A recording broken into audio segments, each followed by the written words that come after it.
Welcome back. నిన్న రైతు ఆశీర్వాద సభ జరిగింది. సభ వేదికగా రైతు భరోసా నిధులు విడుదల చేశారు. సుమారు 2400 కోట్ల నిధులు విడుదల చేశారు. ఈ 9 రోజుల్లో మొత్తం ఓవరాల్గా 9000 కోట్ల రైతు భరోసా నిధులు రిలీజ్ చేస్తాము, మాది రైతు ప్రభుత్వము అని చెప్పి నిన్న సీఎం రేవంత్ రెడ్డి గారు మాట్లాడారు.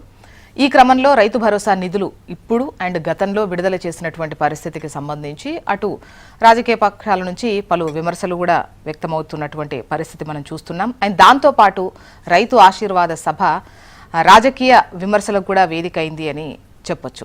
ఒకవైపు మాజీ సీఎం కేసీఆర్ను అంటే ఫామ్ హౌస్ నుంచి ఇంకా బయటకు రానివ్వద్దు అన్నటువంటి విమర్శలు చేయడం, ముఖ్యంగా ఈ రైతులే ఈ ప్రభుత్వాన్ని కాపాడుకోవాల్సినటువంటి అవసరం ఉంది అని చెప్పేసి కూడా మాట్లాడడం జరిగింది. ఇక తెలంగాణలో బీజేపీ ఆటలు సాగవిక్కడ అని చెప్పేసి మాట్లాడినటువంటి పరిస్థితి కూడా చూసాము. గెస్టులు కూడా సిద్ధంగా ఉన్నారు, మాట్లాడదాం. మహేష్ గారు, వీరు బీజేపీ సీనియర్ నాయకులు. నమస్తే అండి మహేష్ గారు, welcome to the debate. Maybe మ్యూట్లో ఉన్నారని అనుకుంటున్నా. మహేష్ గారు మ్యూట్లో ఉన్నట్టున్నారండి. ఓకే, బీఆర్ఎస్ సీనియర్ నాయకులు డాక్టర్ దత్తాత్రేయ గారు. నమస్తే అండి దత్తాత్రేయ గారు, welcome to the debate. Mahesh గారు, మీరు బయట ఏదో కాల్ మాట్లాడుతున్నారేమో, నాతోనే మాట్లాడుతున్నారా? మ్యూట్లో ఉన్నట్టున్నారు.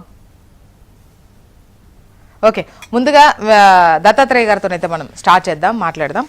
దత్తాత్రేయ గారు, రైతు భరోసా నిధులు పడతాయా లేదా అన్నటువంటి డౌట్ మధ్య నిన్న తొలి విడత 2482 కోట్లు అంటే జమ చేసినటువంటి పరిస్థితి. ఈ 9 రోజుల్లో మిగతా అంటే ఓవరాల్గా మొత్తం కలుపుకుంటే 9 రోజుల్లో 9000 కోట్లు రైతు భరోసా కింద రిలీజ్ చేస్తామని చెప్పారు. సో ఇక లైన్లో పడ్డట్టే అంటే గతంలో కొన్ని లెక్కలు అవి తేలాల్సినటువంటి అవసరం ఉంది, అందుకోసమే మధ్య మధ్యలో కొన్ని పూర్తి స్థాయిలో రాకపోవడం కావచ్చు, అవి జరిగాయని ఒప్పుకున్నట్టు కూడా అనిపించింది. సో ఇక నుంచి క్లియర్గా ఉండేటువంటి అవకాశం ఉంటుంది అని అనిపించింది. మీరేమంటారు? మీ ఒపీనియన్ ఏంటి? జోష్నా గారు, గుడ్ మార్నింగ్ మీకు, ప్యానెల్లో ఉన్నటువంటి వివిధ పార్టీల నాయకులకు, హెచ్ఎంటీవీ ప్రేక్షకులకు. Good morning. తెలంగాణ రాష్ట్రంలో రేవంత్ రెడ్డి గారు, రాహుల్ గాంధీ గారు ఇద్దరు కలిసి రైతు డిక్లరేషన్ ప్రకటించారు. రైతులందరూ కూడా ఆశపడ్డారు. 2 లక్షల రుణమాఫీ అని చెప్పిండ్రు, తర్వాత ఎకరాకు 15,000 రూపాయల రైతు భరోసా ఇస్తామని చెప్పిండ్రు, అట్లాగే కౌలు రైతులకు 15,000 ఇస్తాము, రైతు కూలీలకు 12,000 ఇస్తామని చెప్పిండ్రు, ప్రతి పంటకు మేము బోనస్ ఇస్తామని చెప్పిండ్రు. ఇట్లా వాళ్ళ హామీలు చూసుకుంటూ పోతే గంపెడన్ని ఆశలు రైతులకు లేపి ఇవాళ చెంచెడు అంటే వాళ్ళ గొంతు కూడా తడవనట్లుగా ఇవాళ వాళ్ళ సంక్షేమ పథకాల అమలు జరుగుతూ ఉంది. అది కూడా అరకూరగా ఆశ పెట్టి పాపం గోస పెడతా ఉన్నారు ఇవాళ రేవంత్ రెడ్డి గారు. దీని విషయంలో పూర్తి స్థాయిలో ఇప్పటి వరకు రేవంత్ రెడ్డి గారు 4 దఫలుగా రైతు భరోసా నిధులను రైతులకు ఇవ్వకుండా మోసం చేసిండు. దాంతో పాటు బాకీ పడ్డటువంటి సొమ్ము 29 కోట్ల 720 కోట్లు బాకీ పడ్డారు. సో ఇట్లా రైతులని మోసం చేసి కాలం గడిపేయాలనే ప్రయత్నం చేస్తూ ఉల్టా చోర్ కొత్తవాళ్ళకు దాండి అని ఒక తెలంగాణలో ఒక సామెత ఉంది. తప్పు చేసేది నువ్వే, మాటిచ్చింది నువ్వే, మళ్ళా మాటకు నెరవేర్చాల్సింది పోయి మోసం చేసేది నువ్వే. ఏమైందిరా నాయన అంటే ఎవరు అడిగితే వాళ్ళ మీద బూత్ పురాణం ప్రారంభించినావు. గత ముఖ్యమంత్రి కేసీఆర్ గారు తెలంగాణ రాష్ట్రంలో రైతులను కంటికి రెప్పలాగా కాపాడుకున్నాం మేము బీఆర్ఎస్ ప్రభుత్వం. ఎందుకంటే మేము అధికారంలో ఉన్న సమయంలో 11 సార్లు రైతులకు మేము రైతు బంధు నిధులు విడుదల చేసినాము.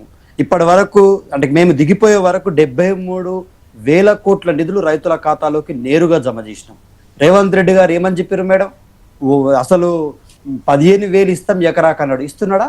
కేవలం 6,000 రూపాయలకు కుదించి 12,000 రూపాయలలాగా ఎకరాకిస్తూ ఇవాళ వర్షాకాలం రైతు భరోసా నిధులు ఏమేసిండు, ప్లస్ యాసంగి రైతు బంధు నిధులు ఏమేసిండు అనేటువంటిది తేట తెల్లం అయిపోయింది. సో వేయాల్సిన నిధులేంది, వేస్తున్న నిధులేంది అనేటువంటిది రైతులు కూడా, ప్లస్ ఎన్ని ఎకరాల రైతులకు ఇస్తా ఉన్నారు. ఇవాళ రైతులు అదే మాట్లాడుతూ ఉన్నారు. 1-2 ఎకరాలు పూర్తిగా మనం కౌంట్ చేసుకుంటే 3 ఎకరాల రైతులకు కూడా ఇవాళ రైతు భరోసా నిధులు రావట్లేదు. ఎందుకు ఇట్లా మోసం చేస్తున్నావా రేవంత్ రెడ్డి అంటే మా మీద బూతు పురాణం, తిట్ల పురాణం ప్రారంభిస్తా ఉన్నారు. 24 గంటల కరెంట్ ఇచ్చి మేము రైతులను కంటికి రెప్పలాగా కాపాడుకున్నాం. 58 లక్షల మంది రైతులకు 30,000 కోట్ల రుణమాఫీ చేసినాం మేము. రైతు బంధు కోసం 70 లక్షల మంది రైతులకు 73,000 కోట్ల నిధులు మేము పూర్తి స్థాయిలో విడుదల చేసినాము. రైతు బీమా మేడం, రైతు బీమా చనిపోయిన ప్రతి కుటుంబంలో రైతు కుటుంబానికి ఒక భరోసానిచ్చేది 5 లక్షల రూపాయలుగా. రైతు బీమా ప్రీమియం అమౌంట్ కట్టక 7,000. ఇప్పుడు దత్తాత్రేయ గారు, రాష్ట్ర ఆర్థిక పరిస్థితికి సంబంధించి పదే పదే చర్చకు వస్తోంది. అప్పుల లెక్కలకు సంబంధించి కూడా పదే మాట్లాడుతున్నటువంటి పరిస్థితి కనిపిస్తుంది. నిన్న కూడా మరొకసారి గుర్తు చేస్తున్నట్టుగా కూడా సీఎం గారు మాట్లాడిన సిచ్యువేషన్, అంటే రాష్ట్రాన్ని పూర్తిగా అప్పుల కుప్పగా మార్చేసి ఇప్పుడు మళ్ళీ మీరే విమర్శలు చేస్తున్నారా అన్నటువంటిది మీరు ఏమంటున్నారంటే కేసీఆర్ ప్రభుత్వం అప్పులు చేసిపోయింది, రేవంత్ రెడ్డి ఆ అప్పులు తీర్చడానికి కష్టపడుతున్నారు అన్నట్టుగా రేవంత్ రెడ్డి చెప్తున్నాడు అంటున్నారు. మేమేమంటున్నాం అంటే రేవంత్ రెడ్డి గారు, మీరున్నా మీకంటే ముందు మేము అప్పులకు ఆస్తులు సృష్టించినాము. తెలంగాణ రాష్ట్రంలో ఏ జిల్లా కన్నా పోదాము, ఏ గ్రామ పంచాయతీ కన్నా పోదాము, గ్రామ పంచాయతీలో మౌలిక వసతుల కల్పన కానీ, రైతులకు ఇచ్చినటువంటి హామీల నెరవేత కానీ, ఉచిత విద్యుత్తు కానీ, విద్యుత్తు ప్లాంట్ల నిర్మాణం కానీ మేము ఏదైనా కూడా ఒక క్రమశిక్షణతోటి చేసినాము. ఇవాళ జిల్లాలోకి పోతే కలెక్టరేట్లు, ఇంటిగ్రేటెడ్ మార్కెటింగ్, మున్సిపాలిటీలు, రోడ్లు, సెంట్రల్ లైటింగ్ సిస్టము, ఇవాళ ఓపెన్ జిమ్లు, పార్కులు, 24/7 నాణ్యమైన మిషన్ భగీరథ నీళ్లు, ఇట్లా మేము రైతులకు గాని ప్రజలకు గాని మేము ఇచ్చిన హామీల విషయంలో పెట్టిన ప్రతి రూపాయికి లెక్క చెప్తాం మేడం. ఇవాళ రేవంత్ రెడ్డి గారు 2.5 సంవత్సరాల్లోనే 4 లక్షల కోట్ల అప్పు చేసిండు కదా. ఒక బావి తవ్విండా, ఒక గోడ కట్టిండా, ఒక గూడు కట్టిండా, ఏం చేసిండని ఈ 4 లక్షల కోట్ల అప్పు చేసిండు? మేము కాళేశ్వరం కట్టినాము, పాలమూరు రంగారెడ్డి 90% పూర్తి చేసినాము, ఆదిలాబాద్ జిల్లాలో చెనాక కోరాట ప్రాజెక్టు పూర్తి చేసినాము. ఇట్లా పెండింగ్ లో ఉన్న ప్రతి ప్రాజెక్టును పూర్తి చేసి రన్నింగ్ లోకి తీసుకొచ్చినాం మేడం. ఏం చేసిండు రేవంత్ రెడ్డి? ఒకసారి మహేష్ గారి వర్షన్ తీసుకుందాం, మళ్ళీ మీ వాయిస్ తీసుకుంటాను. ప్లీజ్ మీరు అనుకున్న పాయింట్స్ ఏమైనా మిగిలి ఉంటే నోట్ చేసుకోండి. మహేష్ గారు, గుడ్ మార్నింగ్ అండి. ఒకసారి కాంగ్రెస్ నాయకురాలు పరిచయం కూడా చేసుకుందాం. కాంగ్రెస్ సీనియర్ నాయకురాలు ఇందిరా శోభన్ గారు కూడా డిబేట్ లో జాయిన్ అయ్యారు. నమస్తే అండి, welcome to the debate. Maybe mute లో ఉన్నట్టున్నారు, మీ నమస్తే మాకు అందలేదు. గుడ్ మార్నింగ్ అండి. మహేష్ గారు చెప్పండి, అంటే రైతులకు సంబంధించి, ముఖ్యంగా హామీలకు సంబంధించి ఈవెన్ మొన్న 3 రోజుల బీజేపీ రాష్ట్ర జాతీయ అధ్యక్షుడు నితిన్ నబీన్ పర్యటన సందర్భంగా కూడా పలు విమర్శలు చేశారు. సో నెక్స్ట్ వచ్చేది మీదే అన్నటువంటి ధీమాలో ఉన్నారు. అంటే హామీల అమలుకు సంబంధించి ఏం జరగట్లేదు, కాంగ్రెస్ ఇచ్చింది కానీ చెయ్యట్లేదు అన్నటువంటిది ఏకరువు పెడుతున్నట్టున్నారు. నిన్న ఆశీర్వాద సభ వేదికగా రైతు భరోసా నిధులు జమ చేయడం స్టార్ట్ చేశారు. సో ఏంటి, మీరేం మాట్లాడతారు? మీకు తోటి ప్యానలిస్టులకు, తెలంగాణ ప్రజలందరికీ కూడా శుభోదయం మేడం. పొద్దున లేచి పొలం బాట బట్టి, నాగలి భుజాన్ని వేసుకొని పొలం బాట పెట్టి 6 కాలం కష్టపడి మన ఆకలి తెచ్చేటువంటి రైతన్నకు కనీసం భరోసా ఈ కాంగ్రెస్ ప్రభుత్వం ఇవ్వడం లేదు అనేది తెలంగాణ రైతులు, తెలంగాణ ప్రజలు, మేధావులు అందరూ మొత్తుకుంటున్నారు మేడం. 30 నెలలుగా రైతులు అరగోసపడుతున్నారు కాంగ్రెస్ అధికారంలోకి వచ్చిన తర్వాత అనేది వాస్తవం. అది అయితే ఇంతకుముందు సోదరుడు కూడా మాట్లాడుతూ చెప్పిండు, ఎన్నిసార్లు ఇది ఇప్పటివరకు 4 సార్లు ఎగ్గొట్టింది, రైతు బంధు ఎగ్గొట్టింది అని చెప్పేసి. ఇచ్చినటువంటి ఆ 2 సార్లు కూడా అరకొరనే ఇచ్చారు, అందరికి అనేది ఇప్పుడు వాస్తవం. 2 లక్షల రుణమాఫీ అనేటటువంటిది అసలు నీటి మీద మాటలు అయినే తప్ప ఇది ఇంకోటి వాస్తవం కాలేదు అనేది తెలంగాణ ప్రజలందరికీ కూడా తెలుసు మేడం. ఈరోజు రైతుల విషయంలో ఈ ప్రభుత్వం ఏం చెప్తుంటే, నాకు డబ్బులు లేదు, బయటకు పోయి అప్పులు ఇవ్వట్లేదు, నన్ను దొంగల్లా చూస్తున్నారు, జేబులు ఎత్తుకోపోయేలా చూస్తున్నారు, తెలంగాణ అంటేనే ఈడేదో అడుగుతారా అన్నట్టు చూస్తున్నారని చెప్పేసి రేవంత్ రెడ్డి చేసిన మాటలు తెలంగాణ ప్రజలను కించపరిచేలాగా ఉన్నాయి. ఇవి ఇప్పటికి కూడా నిన్ననే 7,000 కోట్ల రూపాయలు రిజర్వ్ బ్యాంక్ ఆఫ్ ఇండియా నుంచి అప్పు తీసుకొచ్చిండు. ఈ మొత్తం త్రైమాసికానికి కలిసి 28,000 కోట్ల రూపాయలు అప్పు తీసుకోబోతుంది. దానికి సంబంధించిన డాటా కూడా ఆర్బీఐ ఇవ్వడం కూడా జరిగింది మేడం. అయితే తెలంగాణ ప్రజలను చూసి ఇంకా ఈరోజు ఆర్బీఐ కావచ్చు, ప్రపంచ బ్యాంక్ కావచ్చు, కేంద్రం కావచ్చు డబ్బులు ఇస్తుంది, నిధులు ఇస్తుంది తప్ప రేవంత్ రెడ్డినో కాంగ్రెస్ పార్టీనో కాదు. ఎందుకంటే కాంగ్రెస్ పార్టీ రేవంత్ రెడ్డిని చూస్తే గిట్ట నిజంగానే అనుకుంటారు కావచ్చు, ఈయన ముళ్ళు ఎత్తుకపోయేటోడు, మూటలు ఎత్తుకపోయేటోడు, దొంగతనాలు చేసేటోడు, చెప్పులు ఎత్తుకపోయేటోడు అని చూస్తున్నారు కావచ్చు, అందుకే పుట్టట్లేదు. ఒకటి, తెలంగాణ ప్రజలను మాటి చించపరిచే విధంగా మాట్లాడద్దు అనేది మేము చెప్తా ఉన్నాం. నిన్న తీసుకొచ్చిన అప్పుల నుంచే ఈ రోజు రైతు బంధు ఇవ్వడం జరిగింది. ఈ రైతు బంధులో కూడా అరకొరగా ఇవ్వడం జరిగింది. గతంలో 15,000 రూపాయలు నేను రైతు భరోసా ఇస్తా అని చెప్పిండు. 15,000 రూపాయలు ఇవ్వకుండా 12,000 అని చెప్పేసి ఆ 12,000 కూడా సక్రమంగా ఇవ్వకపోవడంలో కాంగ్రెస్ ప్రభుత్వం అట్టర్లీ ఫెయిల్ అయింది. వాళ్ళ డ్యూటీస్ డెలివరీ చేయడం అట్టర్లీ ఫెయిల్ అయింది. ఈరోజు డిస్కమ్లు కూడా కరెంటు బంద్ చేస్తామని చెప్తున్నాయి. కరెంటు నేను ఉదయం పూట ఇయ్యను, నేను రాత్రి పూట ఇస్తా అని చెప్పేసి అంటుండ్రు. సారీ, రాత్రి పూట ఇయ్యను, నేను పగలిస్తా అని చెప్తుండ్రు. అది కూడా 3 గంటల కరెంటే ఇస్తా అని చెప్తుండ్రు రేవంత్ రెడ్డి. ఇంత దారుణమైన పరిస్థితి ఈరోజు తెలంగాణ రాష్ట్రంలో. ఈసారి ఇంకా వర్షం పడదు అని చెప్పేసి, ఎల్నివో అని చెప్పేసి ఈరోజు సైంటిస్టులు చెప్తున్నారు.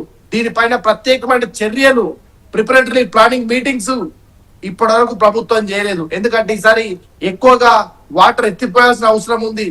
ఈరోజు వాళ్ళకు కేవలం ప్రాజెక్టు ద్వారా నిధులు ఇవ్వాల్సిన అవసరం ఉంటది. మహేష్ గారు, గతంలో కూడా అంటే ఈవెన్ ఎన్నికలకు ముందు విషయం చెప్తున్నా నేను, ఆ టైంలో ఈవెన్ మీరు కూడా పెద్ద ఎత్తున రాష్ట్రానికి అప్పులు ఉన్నాయి, ఈవెన్ కొన్ని ప్రాజెక్టులకు సంబంధించి కూడా పలు విమర్శలు చేశారు. అంటే ఆర్థిక పరిస్థితి ఈ విధంగా ఉంది అని చెప్పేసి గతంలో చాలా సందర్భాల్లో మీరు మాట్లాడారు. అండ్ ఇప్పుడు కాంగ్రెస్ అధికారంలో ఉంది కాబట్టి, అంటే ఇప్పుడు అప్పు తెస్తే గానీ కొన్ని పథకాలు అంటే ఇంప్లిమెంట్ చేయలేని సిచ్యువేషన్. సో అప్పు తెచ్చారు, ఇచ్చారు, ఇంకా తెచ్చిస్తారు, ఇస్తారు కావచ్చు. సో ఈ సిచ్యువేషన్ అనేది మీకు కూడా తెలిసేమో, తెలిసే అంటే ఇప్పుడు ప్రతిపక్షంలో ఉన్నారు కాబట్టి విమర్శలు చేస్తున్నారని అనుకోవాలనా? అయితే మేడం, ప్రభుత్వము సరే ఇక్కడ రాష్ట్ర పరిస్థితి, రాష్ట్రం కొత్తగా ఏర్పడేది, అభివృద్ధి చెందుతుంది అన్నప్పుడు ఇన్ఫ్రాస్ట్రక్చర్ డెవలప్మెంట్ కోసం అప్పులు తీసుకొచ్చి దాని ఇన్ఫ్రాస్ట్రక్చర్ డెవలప్మెంట్ చేయడము, తద్వారా ఫ్యూచర్ తెలంగాణలో ఆ ఇన్ఫ్రాస్ట్రక్చర్ ద్వారా ఈ అప్పులు తీర్చడం కోసం కావచ్చు, అదేవిధంగా ఆ రాష్ట్ర అభివృద్ధి కోసం పెట్టుకోవడం ఇలాంటి తప్పులేదు. కానీ ఈ రోజు రేవంత్ రెడ్డి వచ్చినప్పటి నుంచి ఇప్పటి వరకు 30 నెలలలో 82,000 కోట్ల రూపాయలు అప్పు తీసుకొచ్చిండు. ఈ 82,000 కోట్ల రూపాయల అప్పు తీసుకొచ్చి ఏ ప్రాజెక్టు నిర్మాణం చేసిండు, ఏ ఇన్ఫ్రాస్ట్రక్చర్ డెవలప్మెంట్ అయింది, ఎన్ని కిలోమీటర్ల కొత్త రోడ్లు వేసిండు, మున్సిపాలిటీలు ఎన్ని లైట్లు పెట్టిండు, ఆయన ఏం చేసిండు మేడం అనేది ఒక పెద్ద ప్రశ్న తెలంగాణ ప్రజలు అడుగుతున్నారు. నేను ఒక్కని కాదు, తెలంగాణ ప్రజలు అడుగుతున్నారు. ఉదయం లేచినప్పుడు మన మాటలు వింటా తెలంగాణ ప్రజల మధ్యలో మెదుగుతున్న ప్రశ్నలకు మనం ఈరోజు మాట్లాడుకుంటున్నాం మేడం. సో ఈ రాష్ట్ర ప్రభుత్వము అప్పులు తీసుకురావడము, ఆస్తులు అమ్మడం తప్ప ఈ తీసుకొచ్చిన అప్పుల ద్వారా, అమ్మిన ఆస్తుల ద్వారా ఏ ఆదాయ మార్గాన్ని సృష్టించండి అనేది మొదటి ప్రశ్న. రెండోది, కేంద్రంలో ఉన్నటువంటి భారతీయ జనతా పార్టీ ప్రభుత్వము ఈ రాష్ట్ర ప్రభుత్వానికి పూర్తి స్థాయిలో సహకారం అందిస్తుంది అనడానికి నిదర్శనము. మొన్న పోయినప్పుడు ఫేజ్ 1 సంబంధించిన డబ్బులు ఏదైతే రీఫైనాన్సింగ్ విషయంలో కావచ్చు, తర్వాత రేపు మెట్రో ఫేజ్ 2 కూడా గతంలో కాంగ్రెస్ ఉన్నప్పుడు కేవలం 12% మాత్రమే నిధులు ఇచ్చింది కేంద్ర సెంట్రల్ షేర్. కానీ బీజేపీ ప్రభుత్వం పెద్దన్న పాత్ర వహిస్తూ 50% నిధులు ఇస్తున్నాం, 50% రైల్వే ఫేజ్ 2 కి ఇస్తున్నాం. మళ్ళీ టోటల్ గా టాపిక్ అయిపోద్ది, ఎందుకంటే ఈ షేర్స్ లెక్కలు అవుతే గనక మళ్ళీ మీ ప్లాన్ ఫ్యాక్షన్ ఎట్లా ఉండే, ఏం జరిగింది అనేది మళ్ళీ వాళ్ళు స్టార్ట్ చేస్తారు. మళ్ళీ మెట్రో దగ్గర నుంచి కాకుండా రైతుల దగ్గరకు వచ్చాయి. రైతుల విషయం మనం అక్కడికే కన్ఫైన్ అయితే మేడం, రైతులను దగా చేసి దోచుకొని ఈరోజు వడ్లు కొనాల్సి ఒక మీడియేషన్ పాత్ర ఇస్తే కూడా కనీసం వడ్లు కొనలేని పరిస్థితికి రాష్ట్ర ప్రభుత్వం ఉంది అంటే చేతగాని తన నిదర్శనం అని తెలంగాణ ప్రజలంతా అనుకుంటున్నారు. మేము దబ్బడానికి, దానికి గట్ట దారానికి, గన్నె సంచులకు, బ్యాగులకు, మిషనరీకి, వీళ్ళు తీసుకొచ్చిన ట్రాన్స్పోర్టేషన్ కు హమాలీ ఛార్జీలు అన్ని కేంద్ర ప్రభుత్వం చెల్లిస్తున్నా కొనాల్సినటువంటి ఒక దళారి ఏదైతే ఉంటుందో ఆ రోల్ కూడా సరిగా ఈ రాష్ట్ర ప్రభుత్వం నిర్వర్తించే కారణంగా రైతులు. ఇందిరా గారి సమాధానం తీసుకుందాం. మహేష్ గారు, మళ్ళీ మీ వాయిస్ తీసుకుంటాను. ఇందిరా గారు, మీరే సమాధానం చెప్పాలి. అంటే ఈవెన్ నిన్న మాట్లాడేటప్పుడు కూడా యాసంగికి సంబంధించి కొంత అంటే పూర్తి స్థాయిలో పడనటువంటి విషయానికి సంబంధించి, అండ్ గతంలో కూడా ఇప్పుడు రుణమాఫీ అన్న అంటే రైతులందరికీ 1,75,000 కోట్లు జమ చేసినామని చెప్పినప్పటికీ ఈ రుణమాఫీకి సంబంధించి పలు విమర్శలు ఉన్నాయి. అండ్ ఈ రైతు బంధు పోయి రైతు భరోసా వచ్చింది. ఈ వచ్చినటువంటి దానికి సంబంధించి కూడా పూర్తి స్థాయిలో మీరు వేయట్లేదు, ప్రతిసారి పూర్తి స్థాయిలో అయితే పడట్లేదు. అండ్ దీనికి సంబంధించిన క్లారిటీ కూడా లేదు, ఎన్ని ఎకరాలకు ఎంతకు వస్తుంది, ఎక్కడి వరకు వచ్చింది అన్నటువంటిది. దానికి సంబంధించిన లెక్క కూడా రిలీజ్ చేస్తున్న పరిస్థితి కనిపించట్లేదు. మేము నేతలు మాట్లాడితే తెలుసుకోవడమే తప్ప ఇన్ని వచ్చాయి, ఇన్ని పోయాయి అని చెప్పేసి నేతలు ఏదో సభా వేదికగా మాట్లాడినప్పుడు మేము అంచనా వేసుకోవడం తప్ప ఒక క్లియర్ ప్రకటన అనేది అఫీషియల్గా అయితే రావట్లేదండి. ప్యానల్లో ఉన్నటువంటి సోదరులకు, మీకు అలాగే హెచ్ఎంటీ ప్రేక్షకులకు గుడ్ మార్నింగ్ అండి. Good morning.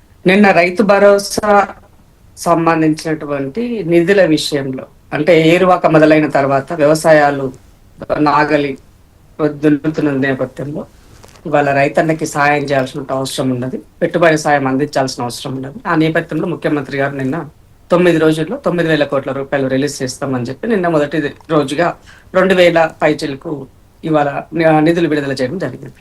అయితే ఇవాళ మాట్లాడే వాళ్ళు ఎవరమైనా కానీ, పార్టీలకు అతీతంగా తెలంగాణ రాష్ట్ర బాగు కోరుకునే వాళ్ళం ఎవరమైనా కానీ, రాష్ట్రము అప్పుల ఊబిలో ఉన్నప్పుడు అభివృద్ధి సంక్షేమము రెండు మినిమంవి కొనసాగించాల్సిన పరిస్థితి ఉన్నప్పుడు, ఇవాళ లోటు బడ్జెట్ లో ఉండి ఇబ్బందికరమైనటువంటి పరిస్థితిలో ఉన్నప్పుడు ఈ రాష్ట్రాన్ని మరింత అప్పులు చేయడాన్ని ఈ ప్యానెల్లో ఉన్న వాళ్ళు యాక్సెప్ట్ చేస్తారని అడుగుతున్నారు. ఇంటికి తండ్రి మొయ్యలేనంత భారం చేసినప్పుడు కొడుకులు ఏ విధంగా నిందిస్తారో మనం చూసినాం. కట్టలేక ఎంత ఆగమైతాడో మనం చూసినాం. ఇవాళ కేసీఆర్ చేసిపోయినటువంటి వాటికి రేవంత్ రెడ్డి గారు ప్రతి సంవత్సరానికి 70,000 కోట్ల రూపాయలు మిత్తిలే చెల్లిస్తున్నటువంటి పరిస్థితి కనబడుతుంది. మరి అలాంటప్పుడు మినిమం కామన్ సెన్స్ ఉన్న ఎవరు కూడా చదువుకున్నటువంటి వాళ్ళమై ఉండొచ్చు, సమాజం పట్ల స్పృహ ఉన్న వాళ్ళమై ఉండొచ్చు, తెలంగాణ పట్ల అవగాహన ఉన్న వాళ్ళని ఉండొచ్చు. ఇబ్బడివబ్బడిగా అప్పులు తెచ్చి మీరు ఇవ్వండి పెట్టండి 11%, 12% చేసి అప్పులు చేసి మా మీద రుద్దండి అంటే ఇంతకన్నా దౌర్భాగ్యం ఇంకొకటి లేదని తెలియజేస్తున్నా. అయితే ఇవాళ ఇవ్వలేదు అని చెప్పేదానికన్నా ముందు మాట్లాడేటువంటి పెద్దలు కేంద్రంలో ఉన్నటువంటి వాళ్ళు దేశంలో ఏదైనా రుణమాఫీ చేసినా చెప్పాలా? అట్లాగే ఈ రాష్ట్రంలో ఉన్నటువంటి వాళ్ళు 10 సంవత్సరాలు రుణమాఫీ హామీ వాళ్ళది కాదు కదండి. నేను చెప్తాను, లెట్ మీ కంప్లీట్. ఉన్నటువంటి వాళ్ళు 10 సంవత్సరాల కాలంలో నువ్వు చేసిన రుణమాఫీ ఎంత? 2018లో 17లో ఒకసారి, 18లో ఒకసారి మీరు మాత్రం ఇచ్చారు. అంటే ఎలక్షన్లకి ముందుగా వచ్చినటువంటి డబ్బులు మాత్రమే మీరు దాంట్లోనే 7,000 కోట్ల రూపాయలు 2017లో ఒకసారి ఇచ్చారు. తర్వాత 2019 అంటే మన నెక్స్ట్ టర్మ్ మొన్న 23కి ఎలక్షన్లకి ముందు వెళ్ళే టైంలో ఒకసారి రుణమాఫీ చేశారు. సో 7,000 కోట్ల రూపాయలు మీరు బకాయిలు పెట్టిపోతే 7,000 కోట్ల రూపాయలు ఈ ప్రభుత్వం చెల్లించింది. వీటితో పాటుగా రుణమాఫీ 2 లక్షల రూపాయలు ఉన్నటువంటి వాళ్ళకి ఎలిజిబిలిటీ ప్రకారంగా ఉన్నటువంటి వాళ్ళకి చేశారు. సో టెక్నికల్ గా ఇందిరా గారు ఒక క్వశ్చన్ అంటే రైతు బంధుకు సంబంధించి 7,000 కోట్లు ఇవ్వాల్సింది అది పెండింగ్ పెట్టిపోయారు అని అంటున్నారు. ఎన్నికల టైంలో యాక్చువల్గా అది పడాల్సిందే, బట్ అక్కడ ఆ అమౌంట్ కూడా వాళ్ళు సెట్ చేసి పెట్టారు. రిలీజ్ అయ్యేటువంటి టైంకు నిబంధనల ప్రకారం ఇవ్వకూడదు అని చెప్పడం వల్ల ఆగిపోయినటువంటి పరిస్థితి. ఆ 7,000 కోట్లు మీకు అంటే మీరు వచ్చేసరికి ఆ 7,000 కోట్లు ఉన్నాయి కదా రైతు బంధు వేయాల్సినవి, మీ దగ్గర పెట్టేగా పోయారు వాళ్ళు. పైసలు 7,000 కోట్లు అని చెప్పారు ముఖ్యమంత్రి గారు. రుణమాఫీ 7,000 కోట్ల రూపాయలు పెండింగ్ పెడితే అవి మేము ఇచ్చామని చెప్పారు. సో రైతు బంధుకు సంబంధించిన నిజంగానే మీకు వెయ్యాలనే ఇంటెన్షన్ ఉంటే ముందెందుకు వెయ్యాలని తెలుసు. ఎలక్షన్ వస్తుందని తెలుసు, ఎలక్షన్ కోడ్ ఉందని మీకు తెలుసు. కాబట్టి మీరు మనకి ఎలక్షన్ ముందస్తు ఏం పోలే కదా, ఫస్ట్ టైం మీరు సెకండ్ టైం ముందస్తు పోలే కదా, పీరియడ్ ప్రకారంగానే ఎలక్షన్ వచ్చింది. మరి ఎందుకు చేయలేకపోయినారు అంటే మీలో కన్నింగ్ నేచర్ అనేది కనపడుతుంది అక్కడ. మూడో విషయం ఏంటి అని అంటే వ్యవసాయ యోగ్యమైనటువంటి భూములకు ఇవాళ చేయాల్సిన పరిస్థితి. మీరు దుర్వినియోగం 18,000 కోట్ల రూపాయలు దుర్వినియోగం రాళ్ళకు రప్పలకు చేసినటువంటి విషయాలు ఈ ప్రభుత్వం వచ్చిన తర్వాత రేవంత్ అన్న మీ ముందు పెట్టినారు. వీటికి సమాధానం చెప్పాల్సింది పోయి నేను ఏమంటే ఇదంతా వదిలేసండి. ఒకటే క్లియర్ కట్, 10 సంవత్సరాలు దోచుకొని దొబ్బుతున్నటువంటి దాన్ని తిరిగి తెలంగాణ ఖజానాకి అప్పగించండి. డెఫినెట్ గా రేవంత్ రెడ్డి గారు ఇన్ టైంలో ఒక రోజు ముందుగానే చేస్తారు. ముఖ్యమంత్రి ఇందిరా గారు ఇంత తాపత్రయపడుతున్నారండి. ఎవరెంత తిన్నారు, ఎవరెంత తింటారు, ఇవి అంటే మనకు తెలియని లెక్కల గురించి తిన్నారు తినలేదు అంటే మనకు ఒక క్లారిటీ లేదు. వాళ్ళు ఏం తిన్నారో ఏం తినలేదు, ఇప్పుడేం తింటున్నారో ఇప్పుడేం తినడానికి ఉన్నారో కూడా తెలియదు. అంటే ఇక్కడ ఏ పార్టీ మనకు ఎక్కువగా తక్కువ కాదు మాకైతే. సో వాళ్ళ లెక్కలు మీరు బయట పెట్టండి, డెఫినెట్గా మాట్లాడదాం. మీ లెక్కలు వాళ్ళు బయట పెట్టినా డెఫినెట్గా మాట్లాడతాం. ఇక్కడ ఏంటంటే మీరు ఒక మాట అన్నారు, అప్పు చేసి ఇమ్మంటారా అన్నది. సో అప్పు చేసే ఇస్తున్నారు ఒకటి, అండ్ గతంలో వాళ్ళు రైతు బంధు ఇచ్చినారు. వాళ్ళు కొన్ని అంటే వాళ్ళు ఏవైతే పథకాలు వాళ్ళ టైంలో ఉన్నాయో అవి నడుస్తూ వచ్చాయి. సో ఇప్పుడు మీ దగ్గర మాత్రం ఈ రైతు భరోసా పడేటువంటి విషయానికి సంబంధించి జాప్యం జరగడం కావచ్చు, కొన్ని విడతలు రాకపోవడం కావచ్చు, ఇటువంటి జరిగాయి. కానీ అప్పు మాత్రం జరుగుతోంది, అప్పే అవుతోంది, కానీ ఇక్కడ ఇస్తలేరు. ఈ లెక్క ఏంటి అనేది ఒకటి ఇంపార్టెంట్. ఇప్పుడు రైతు బంధుకు సంబంధించిన దాంట్లో దీనికన్నా ముందు పీరియడ్ లో వేసినటువంటి దాంట్లో 2 ఎకరాల వరకు అందరికీ పడ్డాయి, భూమి ఉన్న ప్రతి ఒక్కరికి పడ్డాయి. సో కాబట్టి దాంట్లో చర్చలకు వెళ్ళి ఇది ఏం జరుగుతుంది, ఎందుకంటే మన పంట వేసేది యాసంగి పంట. అసలు ఇచ్చేది ఎందుకంటే పెట్టుబడి సాయం కదా, పెట్టుబడి సాయానికి పెట్టుబడి అసలు వ్యవసాయం చేయనటువంటి వాళ్ళకి కూడా చేసి ఇవాళ ఇవ్వాలి అనే ఒక ఖచ్చితమైనటువంటి దాంట్లో ఇవాళ ప్రెజర్ చేస్తున్నారు కదా. ఇది బాధాకరమైన విషయం. అప్పులు ఉన్నప్పుడు తీసుకున్నారు, ఇవాళ పరిస్థితులు బాగలేనప్పుడు అడ్జస్ట్ చేసుకోవాల్సిన పరిస్థితి ఉందని తెలియజేస్తున్నాం. దీనికి కారణమైనటువంటి వాళ్ళని మనం మాట్లాడకుండా ఇవాళ చేసేటువంటి వ్యక్తిని నిందించడం అనేది బాధాకరమైన విషయం. సో ఇవాళ రేవంత్ రెడ్డి గారు రైతు గురించి, రైతు వ్యవసాయం గురించి, మిడిల్ క్లాస్ ఫ్యామిలీ నుంచి వచ్చినటువంటి తను భూమి అంటే ఏం తెలుసు, వ్యవసాయం అంటే ఏం తెలుసు, ఇవాళ రైతులకు నా కష్టం ఏందో తెలుసు. తెలిసిన నేపథ్యంలో చేస్తున్నటువంటి దాన్ని పదే పదే మనం మాట్లాడడం అనేది బాధాకరం. చాలా మాట్లాడినారు. ఒక్క మాట, భారతీయ జనతా పార్టీ చాలా విషయాలు మాట్లాడింది. ఈ దేశంలో మీరు ఎప్పుడైనా ఏడనైనా ఎవరికైనా రుణమాఫీ చేసిండ్రా, లేకపోతే ఉచిత విద్యుత్ ఇచ్చినారా, విద్యుత్ బకాయిలను మాఫీ చేస్తున్నారా? అసలు మీ దాఖలాలు ఇవి ఉన్నాయా? లేవు. మీ మాఫీ అంతా ఎవరిది? పెద్ద బడా బాబులది, మీ దోస్తులది మాఫీ చేసిరు 12,000 లక్షల కోట్ల రూపాయలు. ఎవడబ్బ సొమ్మని చేసిరని అడుగుతున్నాం మేము. పేదోడికి రైతన్న కొట్టిన చేతులు రావు కానీ పుంకాను కూడా మాట్లాడడానికి శాతం అవుతుంది. అయోధ్యలో డబ్బులు దొబ్బిదిన్నటువంటి RSS పేరుతోని, దేవుళ్ళ పేరుతోటి, గుళ్ళ పేరుతోటి మేము హిందువులమని చెప్పుకున్నటువంటి వాళ్ళు దేవుళ్ళ పైసలు తినేటువంటి వాళ్ళకి సిగ్గు లేదంటే, శరం లేదంటే వీళ్ళకి మాట్లాడతారు మళ్ళీ కూర్చొని ప్యానెల్ ఇందిరా గారు ఇది కరెక్ట్ కాదు, ఇది కరెక్ట్ కాదు, ఇది కరెక్ట్ కాదు. మహేష్ గారు ఒక్క నిమిషం. ఇందిరా గారు మీతో హామీ ఇచ్చింది మీరు, దొంగ పార్టీ మీది, శ్యామర్ ఉండే పార్టీ మీది, మీ రాష్ట్ర ముఖ్యమంత్రి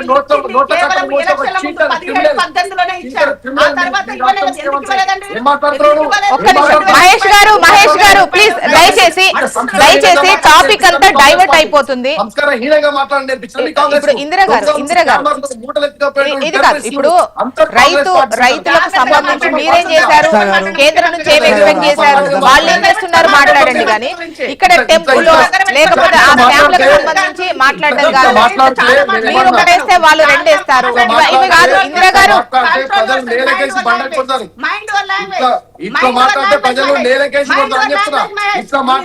మహేష్ గారు ప్లీజ్. మహేష్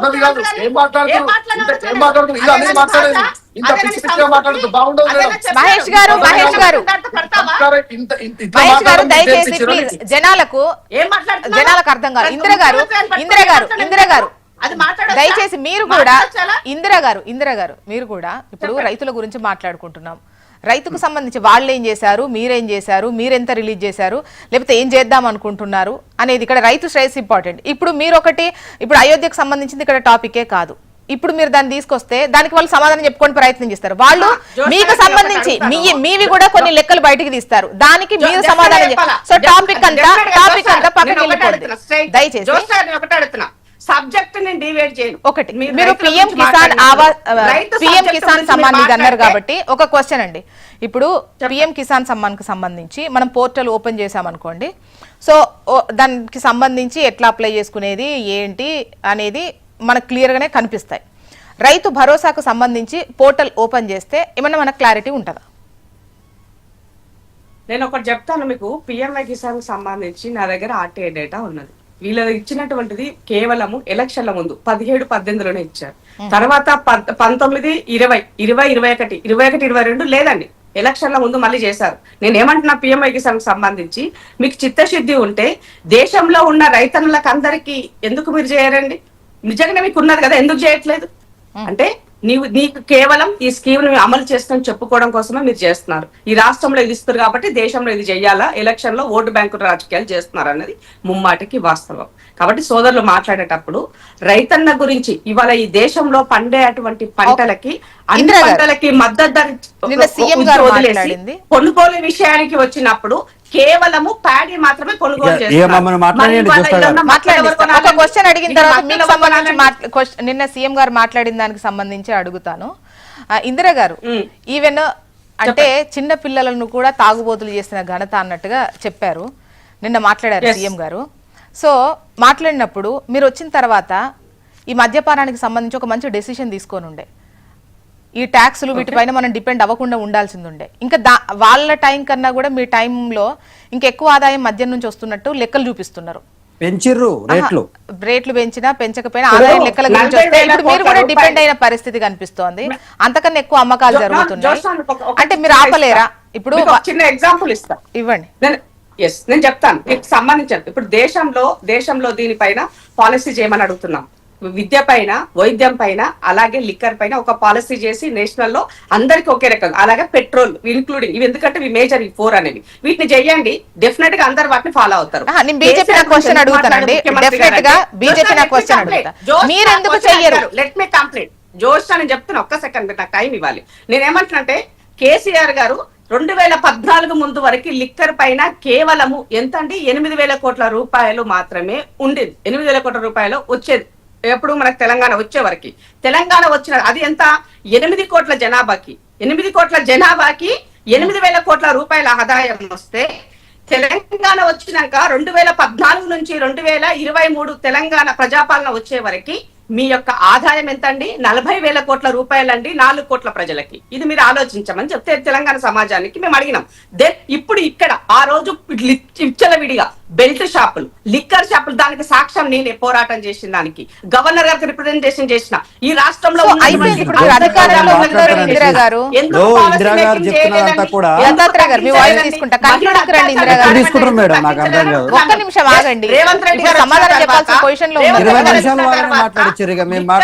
అలా ఉండదండి. దత్తాత్రేయ గారు, ఇందిరా గారు కన్క్లూడింగ్ రండి. కంట్రోల్ అథారిటీ ద్వారా దీనిని కొనసాగిస్తారని చెప్తున్నాను నేను. ఓకే, చెప్పండి దత్తాత్రేయ గారు.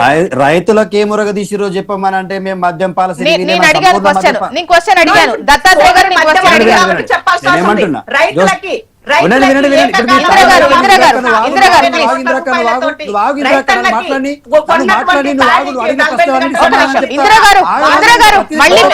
చివరిలో మీరు సమాధానం చెప్పాల్సిన అవసరం ఉంది కదా. ఇందిరా గారు, మీ వాయిస్ తీసుకుంటాను. అరే మమ్మల్ని మాట్లాడి ఒకదాని కోసం డిబేట్ పెట్టలే, మా అందరికి అవకాశం మొత్తం మాట్లాడితే ఎట్లా?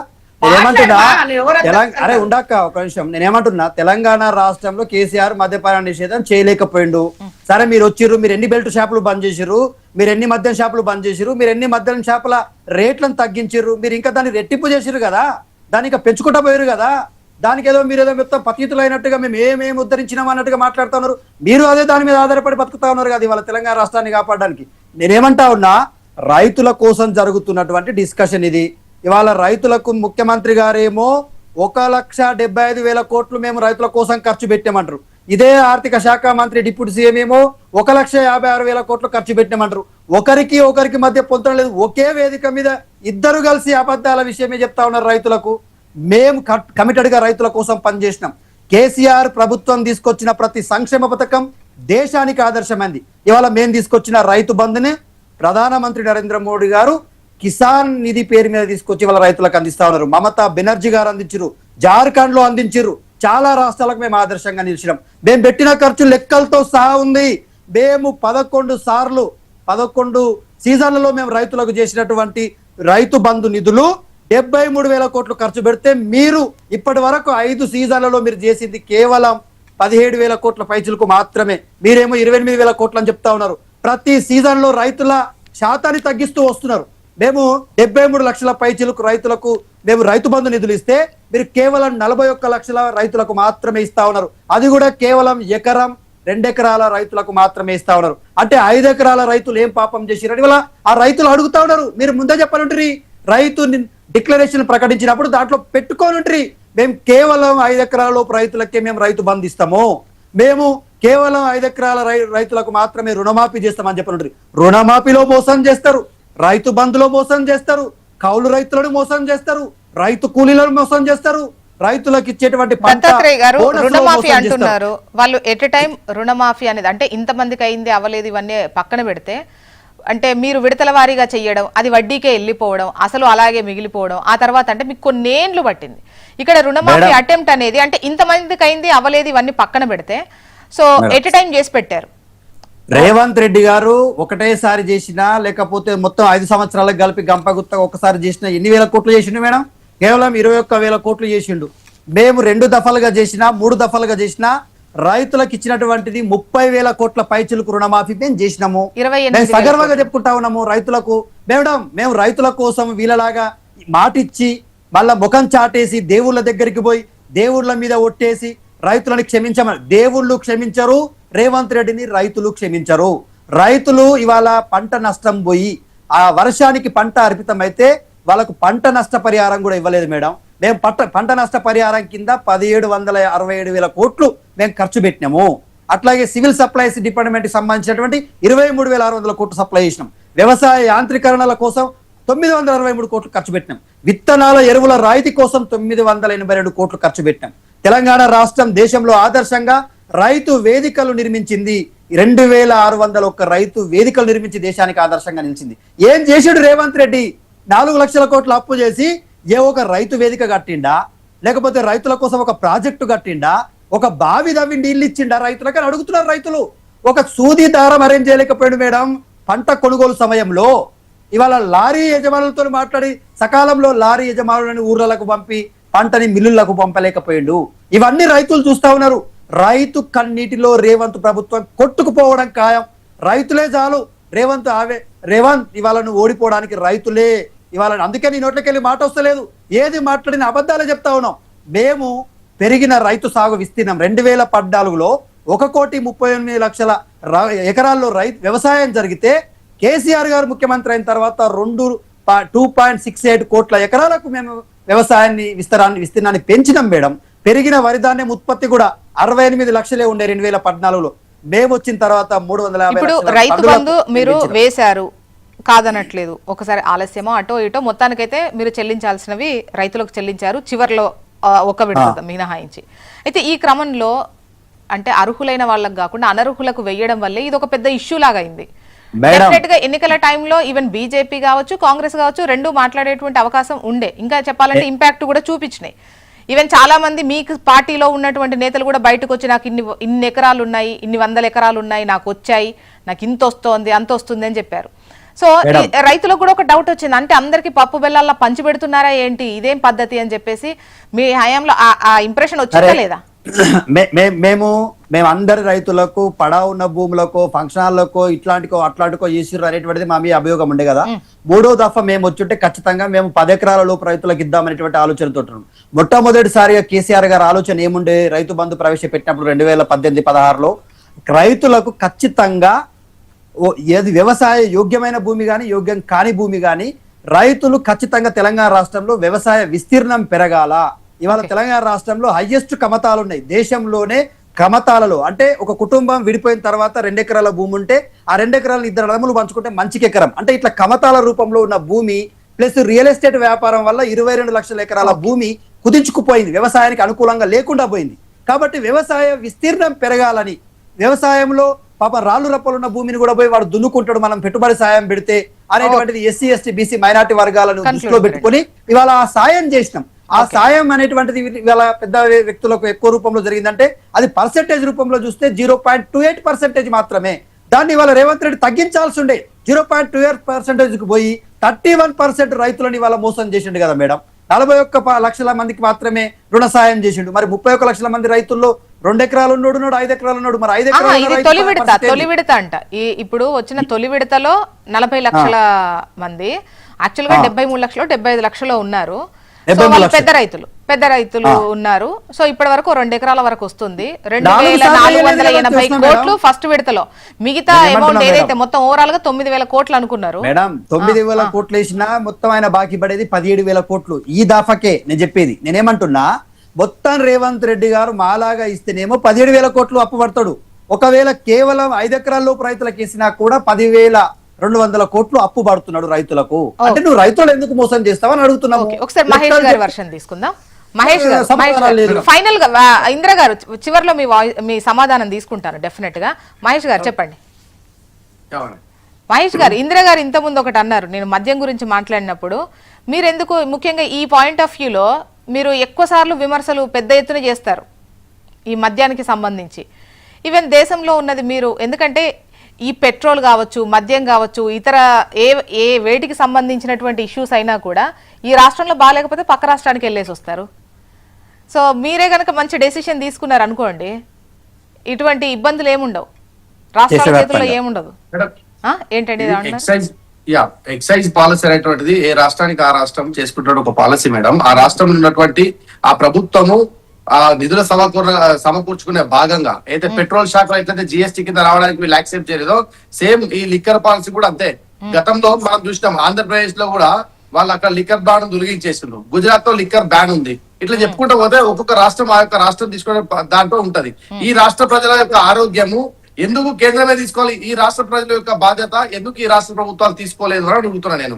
కేంద్రం పెట్రోల్ ను జిఎస్టీ లో తీసుకొస్తారనే బయటకు వచ్చి గగ్గోలించినటువంటి రాష్ట్రంలో ఉన్నటువంటి మంత్రులు, ముఖ్యమంత్రులు ఈ రోజు ఈ లిక్కర్ పాలసీ కూడా తీసుకొస్తే కేంద్రం మొత్తం ఆటోక్రాటిక్ గా చేస్తుంది. ఇక్కడ డెమోక్రసీకి వాల్యూవే లేదు, తర్వాత ఫెడరల్ సిస్టమ్ పట్టించుకోవట్లేదు అని చెప్పేసి ఒక గొడవలు చేసినటువంటి ఒక ప్రభుత్వాలు ఈ రోజు రాష్ట్రంలో, ముఖ్యంగా సౌత్ ఇండియాలో తెలంగాణలో ఉన్నటువంటి ఒక ముఖ్యమంత్రి. నేను ఏమంటున్నా, ఈ పాలసీల విషయంలో వీళ్ళకు కేవలము లిక్కర్లు అమ్ముకోవాలి. డిసెంబర్ 31 లిక్కర్ అమ్ముతో 10,000 కోట్లు ఎక్స్ట్రా ఆదాయం తెచ్చుకోవాలి. దాన్ని 11 నుంచి 12, 12 నుంచి 1, 1 నుంచి 2 వరకు వీళ్ళు మద్యం విక్రయాలు అమ్ముకోవాలి, బెల్ట్ షాపులు నడుపుకోవాలి. ఎక్సైజ్ శాఖ ఈ రోజు గతంలో ఇవన్నీ అవసరం లేదు. అట్లీస్ట్ మీరు ఒక అంటే మీరు చేసినటువంటి తీసుకున్న డెసిషన్ ఒక ఇన్స్పైరింగ్ గా మోటివేషనల్ గా ఉండాలంటే బీజేపీ పాలిత రాష్ట్రాల్లో చేయొచ్చు కదా, ఒక్క గుజరాతే కాకుండా. అప్పుడు చేస్తే ఏమైందంటే బీజేపీ ఎక్కడుంటే అక్కడ పాలసీ తీసుకొస్తుంది. రాష్ట్రాల్లో 22 రాష్ట్రాల్లో బీజేపీ అధికారంలో ఉన్నది కదా, 22 రాష్ట్రాల్లో అధికారంలో బీజేపీ అధికారిక రాష్ట్రాల్లో ఎక్కడ కూడా ఈ రోజు తెలంగాణలో ఉన్నటువంటి లిక్కర్ వ్యవహారం ఉందో ఇలాంటి వ్యవహారాలు ఎక్కడ లేవు. ఒకటి. రెండోది, అక్క మాట్లాడుతూ పాపం శోభక బాగా ఎమోషనల్ అయిపోయి మాట్లాడుతుంది. అసలు కిసాన్ సమ్మాన్ యోజన అనేటువంటిది ప్రారంభమైంది 24 ఫిబ్రవరి 2019 2017లో 18 కాదు. రెండోది, ఈ రాష్ట్రంలో 1 కోటి మంది రైతులకు ఇప్పటివరకు కిసాన్ సమ్మాన్ యోజన నిధులు ఒక బటన్ నొక్కడితో వచ్చి మీలాగా పిఆర్ స్టాండ్స్ పెట్టి సభలు పెట్టి చేయలేదక్క. ఒకటి. రెండోది, ఈ రాష్ట్ర ప్రభుత్వంకు రైతుల మీద శ్రద్ధ ఉంటే అదే మేడం, రైతుల మీద శ్రద్ధ ఉంటే ఎందుకు ఫసల్ బీమా యోజన ఇంప్లిమెంట్ చేయట్లేదు? ఎందుకు రైతు బీమాకు సంబంధించిన 453 కోట్ల రూపాయలు చెల్లించలేదు? రైతు పంట నష్టపోయిన రైతులు ఈ రోజు అనేక ఇబ్బందులు పడుతున్నారు. దీనిపైన రాష్ట్రానికి ఒక క్రిస్టల్ క్లియర్ గా ఒకటి. ఇప్పుడు రైతు భరోసా రావడం ఒకటైతే డెఫినెట్ గా పంట నష్టపరిహారం, ఫసల్ బీమా యోజన డెఫినెట్ గా ఉండాలి. ఎట్ ద సేమ్ టైం రైతు బీమా కూడా, దానికి సంబంధించి రెండింటికి సంబంధించి అంటే బీఆర్ఎస్ రైతు బీమా గురించి క్వశ్చన్ చేస్తోంది, వీళ్ళు ఫసల్ బీమా గురించి. అంటే మీరు ఆల్మోస్ట్ ఇందులో వచ్చి మేము ఎన్రోల్ అవుతాము అని చెప్పారు, అది కడుతున్నారా, కట్టట్లేదా, ఇంకా ఆ పథకంలో మీరు జాయిన్ అయ్యారా లేదా? ఎందుకంటే పంట నష్టపరిహారం ఇవ్వడం ఇంపార్టెంట్. ఎప్పుడో కరువు వచ్చినప్పుడో లేదా వర్షపాతం ఎక్కువ నమోదైనప్పుడు పంట నష్టపోతే ఇవ్వడం కాదు, మామూలుగా అది రూల్ ప్రకారం వాళ్ళకి వస్తే బెటర్ కదా. మేబీ మ్యూట్ లో ఉన్నట్టున్నారు. మనుషులకి బీమా ఎట్లా ఉంటుందో పంటకు కూడా బీమా ఉండాలి. ఎందుకంటే రైతుల ఆత్మహత్యలు తగ్గించాలంటే పంటకు బీమా ఉండాల్సిన అవసరం ఉందన్నది మేము గంటాపదనే చెప్పినటువంటి విషయం. సో బీఆర్ఎస్ ప్రభుత్వ 10 సంవత్సరాల అధికారంలో ఉండి ఫసల్ బీమా యోజన అనే దాన్ని వాళ్ళు అమలు చేయలేదు. మోరోవర్ దానిని కేవలం ఇక్కడ ఏదో బీమా అని చెప్పేసి, రైతు బీమా అని చెప్పేసి అది ఎలక్షన్ల ముందు పెట్టారు. ముందస్తు ఎలక్షన్లకు వెళ్ళినప్పుడు 2018 ముందు, ఆ ఎలక్షన్ల తర్వాత మళ్ళీ దాన్ని అంతే సంగతి అటకెక్కిచ్చారు. అయితే నేను ఏమంటానంటే, మా సోదరులు ఇంకో మాట చెప్పారు, ప్రధానమంత్రి కిసాన్ యోజన నా దగ్గర ఆర్టీఐ కాపీ ఉందని, నేను ఎంబరు యాంకర్ దగ్గర తీసుకొని నీకు పంపిస్తాను, మీరు అది చూసుకోండి, డేటా నా దగ్గర ఉన్నది, మీరు ఎప్పుడు స్టార్ట్ చేశారు, ఎప్పుడు ఇచ్చారు, ఎప్పుడు ఇవ్వలేదని. దాన్ని అబద్ధం చెప్పాల్సిన అవసరం నాకు లేదు. 2024లో కాదు, అది 2018 ఎలక్షన్లకి అదే చెప్తున్నా.